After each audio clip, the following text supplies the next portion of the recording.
Mahipur TV Facebook লাইভে আপনাদের সবাইকে জানাই আন্তরিক শুভেচ্ছা এবং অভিনন্দন। আমি বর্তমানে অবস্থান করতেছি মহিপুর ব্রিজের ঠিক পূর্ব পাশে। আপনাদেরকে একটি বিষয় অবগত করাই, সেটি হচ্ছে আজ হচ্ছে আপনার 4:30 6 থেকে 7 জন তরুণ ছেলে কিন্তু আমাদের মহিপুর ব্রিজে তারা ঘুরতে আসে। তাদের মধ্য থেকে হচ্ছে 3 জন ছেলে ব্রিজের উপর থেকে তারা কিন্তু আমাদের এই তিস্তা নদীতে তারা লাফ দেয়। লাফ দেওয়ার সঙ্গে সঙ্গে 2 জন তারা উঠে আসতে পারলেও কিন্তু একজন কিন্তু উঠে আসতে এখনও পারেনি এবং আমরা ধারণা করতেছি সে কিন্তু আর বেঁচে নেই।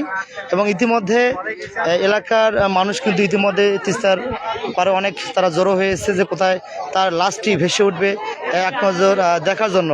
সেই তাদের যে তারা মূলত হচ্ছে জলঢাকা দিনাজপুর থেকে মূলত তারা এখানে এসেছে। তবে আমার যেটুকু ধারণা মনে করি তারা কিন্তু মূলত হয়তো বা ভিডিও বা কন্টেন্ট বা টিকটক এই ধরনের ভিডিও করার ক্ষেত্রে কিন্তু তারা এই বাজি রেখে তারা কিন্তু মহিপুর ব্রিজ থেকে তারা নদীতে লাফ দেয়। লাফ দিলে 2 জন উঠে আসতে পারলেও কিন্তু একজন কিন্তু তারা উঠে আসতে পারেনি।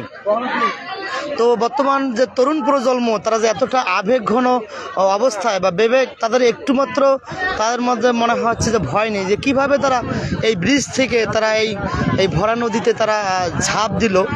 এটাই আসলে প্রশ্নের বিষয়। তবে আমরা যেটুকু জানতে পেরেছি যে তারা হচ্ছে জলঢাকা এবং দিনাজপুর ওই দিকে তারা হতে পারে। তারা সবাই হচ্ছে রংপুরে তারা ম্যাচে থাকে। তারা কোন ক্লাসে পড়ে জানতে পারছি কি? পরীক্ষা শেষ করে পরীক্ষা দিচ্ছে। কি পরীক্ষা? ওরা ইন্টারমিডিয়েট পরীক্ষা না, ইন্টারমিডিয়েট পরীক্ষা। ওরা পরীক্ষা শেষ করে 60 জন এখানে আসে। ও আচ্ছা, আপনারা জানেন যে এইচএসসি পরীক্ষা কিন্তু চলমান। এই পরীক্ষা শেষ করে কিন্তু তারা এই ব্রিজে তারা এসেছে ঘুরতে এবং সেখান থেকে তারা কিন্তু কাপড় চোপড় পরা অবস্থায় কিন্তু এই নদীতে তারা ঝাঁপ দেয়।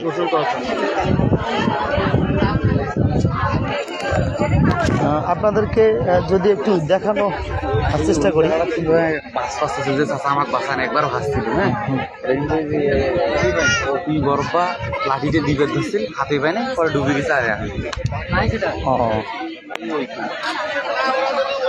আর জানে তার রেয়া নেই।